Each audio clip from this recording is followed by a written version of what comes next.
Praise God. And today God has blessed us to be, and I want us to take our seats as we're going to listen.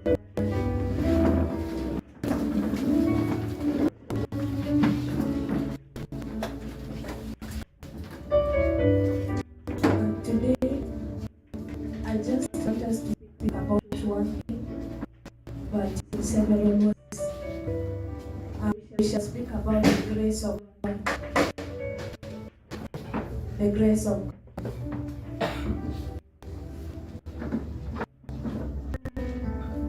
And one thing I was asking myself, what is this grace? Most people say it is by God's grace I am this way. It is by God's grace I am that way. What is this grace? And I searched through and I found out that grace is God's unmerited favor.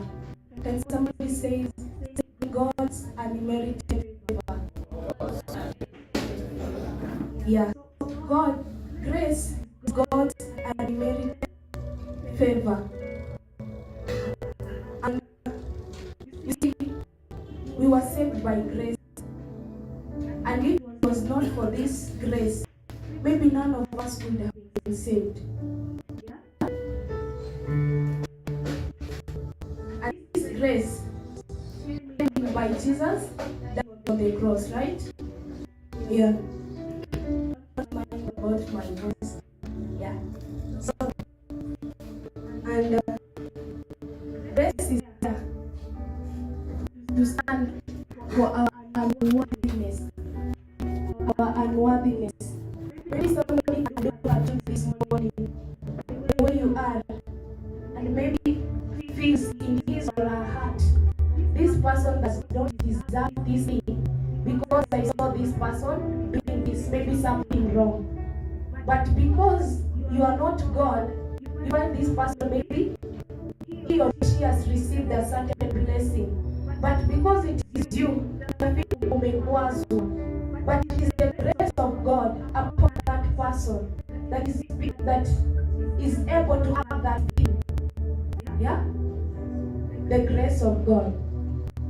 And we see that the grace of God restores man back to God. The grace of God does what? Restores man back to God. That is why God gave us His only begotten Son to die for us on the cross. And this grace of God, it restores man back to God in two ways. One way is because we have sinned and fallen short of His glory. That is the one way. And we shall just refer from the book of Romans chapter 3, verses 23.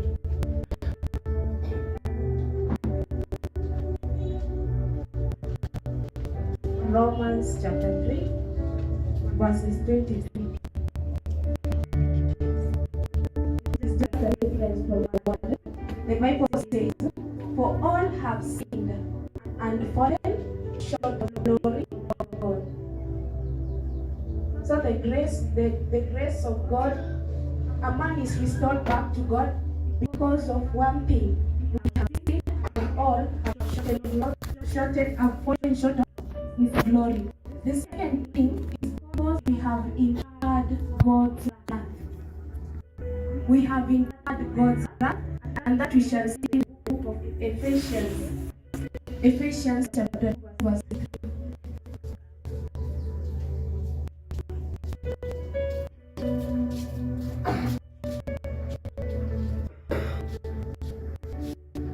Yeah, the Bible says, "Among whom also we all once conducted ourselves in the lusts of our flesh, fulfilling the desires of the flesh and of the mind, and were by nature children of wrath, just as others." Yeah. See now, in the book of Ephesians, that all of us also live among them at one time. Gratifying the craving of our flesh and following the desires of our thoughts. Like the rest, we were by nature deserving of wrath, the wrath of God. And now that is the second thing that we see why God restores man back to him. I've said two things. Yeah. And by nature, the grace of God signifies two things also. The first one is when the giver now can see it God. The giver is not obliged to favor, but it out of his own will. All of us, we are sinners. We do not deserve the forgiveness of God, but because of grace, the grace of God upon us, the giver, who is God, is obliged to give favor, but does it out of his own will. Because you are my daughter, give this to you, not because you deserve it, but because I just want to give it to you. And in the second one, we see us the receivers. We see the receiver of the grace and the receiver of the grace. The receiver does this. The receiver does not deserve the favor, but receives it in spite of himself or herself, or how or she is. Yeah? Unapata tu kando na yale ambayo umefanya, kando na yale ambayo kando na jinsi ambavyo wewe uko, unapata tu hiyo neema because of God. And I just want us to note that the grace of God is available to all of us. Usisema huyu ako na neema, huyu ana God shows us favor to all of us. Yeah, that is why even if Paul said he was worst of all of them, but he was able to be forgiven. The one who was persecuting all Christians, God was able to forgive him. Yeah, because of his favor. And today I just finished because of what is ahead. And I just want us to see what this grace of God does in our lives. Yeah. On what the grace of God does in us. The first thing, the grace of God saves us. We were saved by grace, as I said earlier. The grace of God saves us. And that we shall read the book of Ephesians. Ephesians 2, verses 8 to 9.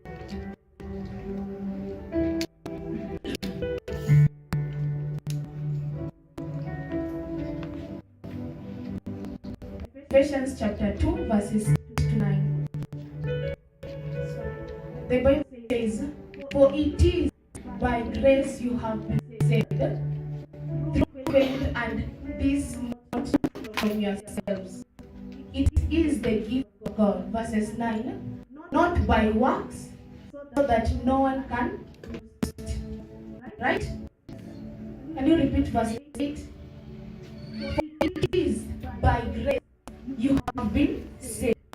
It is by grace that we have been saved. And this grace is not done by our works, as is it, but the basis of God's grace. And this grace is made possible because Jesus died for us on the cross. Yeah?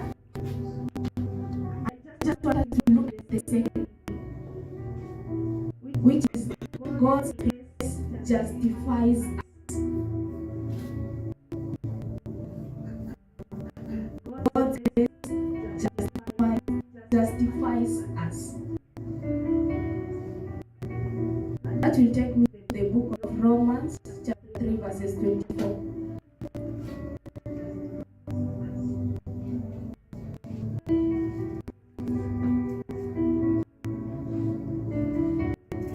The word says, and are justified freely by his grace through the redemption that came in Christ Jesus. And are justified freely by his grace through the redemption that came by Christ Jesus. The Amplified Version says, all are justified and made right in right standing with God, freely and graciously by his grace, his unlimited favor and mercy through the redemption which is provided in Christ Jesus. That is what we see in the Amplified Version. It has done by all of us here, we are justified. And we have said that we receive justification not by own works or doings or efforts, but because of the price that Christ paid on the cross. The third thing is that God's grace sanctifies us. Sanctifies us. God's grace sanctifies us. 2 Corinthians chapter 2 verse 13. 2 Thessalonians chapter 2 verses 13.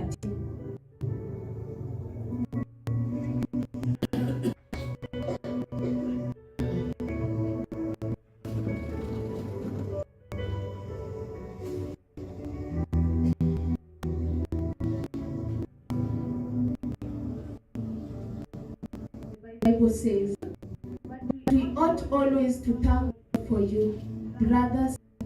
But we ought always to thank God for you, brothers loved by the Lord, because from the beginning God chose you to be saved through the sanctifying work of the Spirit and to believe in the truth. Through the sanctifying work of the Spirit and through belief in the truth. Also see that word sanctification. I was learning somewhere and we were told that sanctification is to be set apart or to be set aside. To be set aside for what? To be set aside for the purpose of God. And we all know that every one of us here got a purpose. God cannot just create you and place here on this earth for you to do anything. You've got something to fulfill. So we are set aside. That is the word sanctified. We are sanctified for God's purpose. You can see the book of 1 Corinthians chapter 1.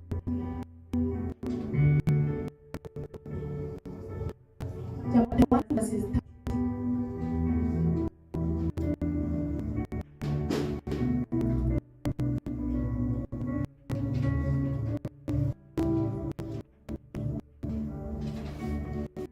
First Corinthians 1 verse 30, the Bible says, it is because of him that you are in Christ Jesus, who has become for us wisdom from God, that is our righteousness, holiness, and redemption.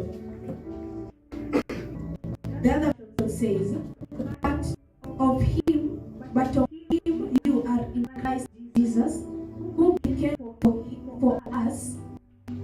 Let me repeat. But of him you are in Christ Jesus, who became for us wisdom from God, and righteousness, and sanctification, and redemption. The fourth thing is that God's grace empowers us to serve. God's grace empowers us to serve. Paul says something in First Corinthians chapter 15. Chapter 15 verse 10.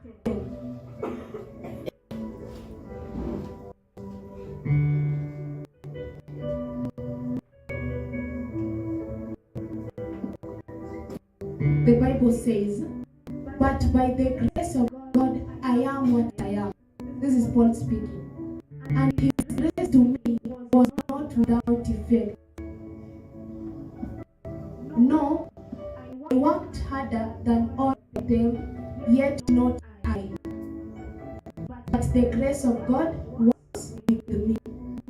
Even if he was putting some effort, it was not him, but the grace of God was inside Paul.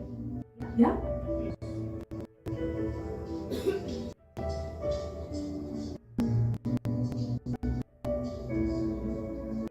You can also give me Philippians chapter 2, verse 13. So that was being spoken by Paul.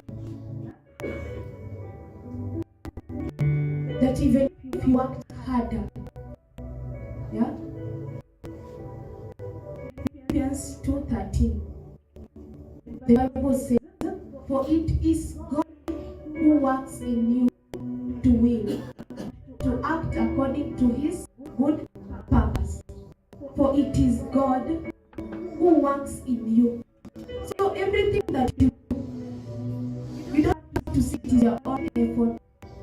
Even that waking up just praying, it takes the grace of God. Coming here this hour, it takes the grace of God.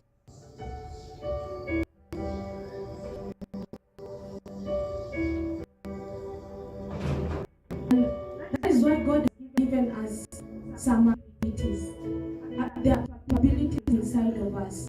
And those abilities that we have been given is by God's grace. Yeah? And because you have been given these abilities, we don't have to cheat on them. Now you say, I'm now an intercessor, good. You cannot feel good. You have to exercise this thing. Yeah? The intercessor person in you, you have to exercise it. You are a good worshiper. You have to sit with it and feel God calling you a worshiper. That gift is not given to for us, for you to feel good, but for the glory of God. For you to use it, maybe in the name of, to use it to nations, in order for all the glory to be given unto Christ, maybe to transform the lives of people.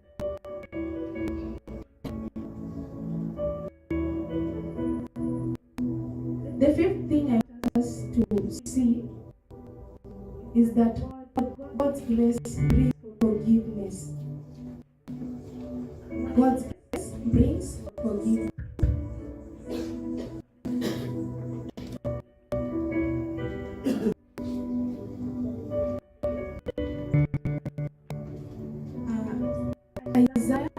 Isaiah 43 verses 25. Isaiah 43 verses 25.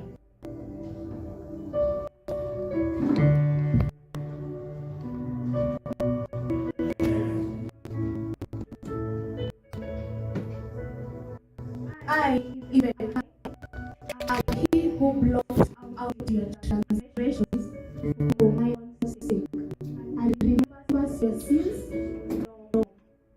And remembers your sins no more. So though we don't deserve this forgiveness, but because of his grace, the grace of God, we are forgiven. Yeah? We are not even worthy of his presence, worth even to call out his name. But because of his grace, he was able to forgive us and embrace us to come back to him.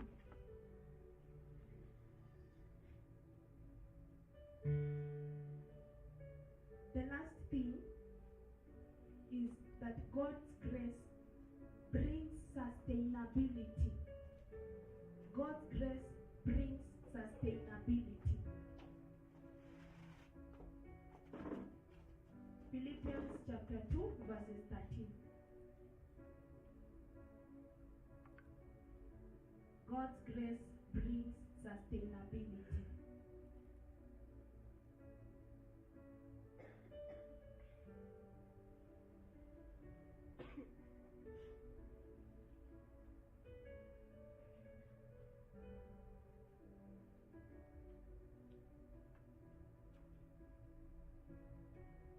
For it is God who works in you to will and to act according to his purpose. In the Amplified Version, the Bible says, not in your own strength, for it is God who is on while effectually at work in you, energizing and creating in you the power and desire, both to will and to work for his good pleasure and satisfaction and delight. You see, the gifts that we operate in, God always gives us sustainability in them. Like he cannot be able to make you maybe a man of God or a woman of God or a worshiper just for once. Yeah? That thing, maybe you might not, maybe you can do it once because you don't know, the more you can do. But God always gives you sustainability. The first time, he shows you that you can be able to do this. And if you are this person who is just relaxing, you may not believe that that thing can work through you. That is why I'm saying God's grace brings sustainability. He cannot give you something, then along the way, akutoy. Maybe you can fail to function, but that thing is inside there. But how you handle it will determine. I just want you to open your mouth and tell God, thank you for gracing me. Thank you for gracing me. Because we have seen his grace in different ways. Thank you for gracing me, oh God. Open up your mouth to him. It is not because of your effort, but the love he has for you. Yes, we did not deserve it, but because he created us, and because of his mercy, we are able to see his grace upon our life. We are able to see his grace in everything that we do. In every gift that he has given us, we are able to see the grace of God in it. And we have seen that it is not by our own works or our own efforts. It is the grace of God. Lord, we thank you for your grace.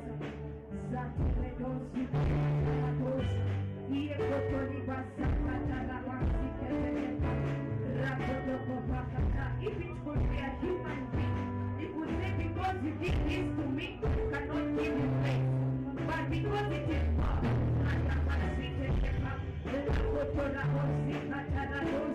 the one who loves us, he unconditionally loves upon us.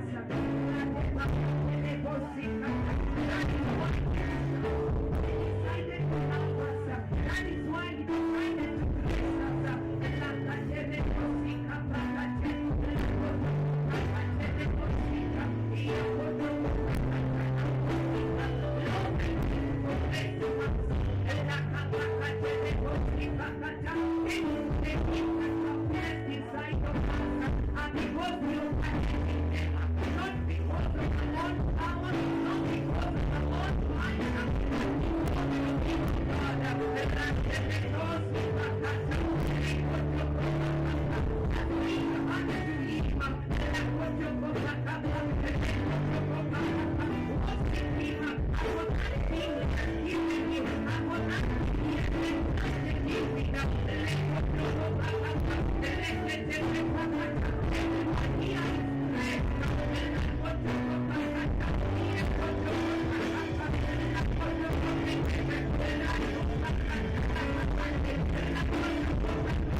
God bless you for coming early this morning.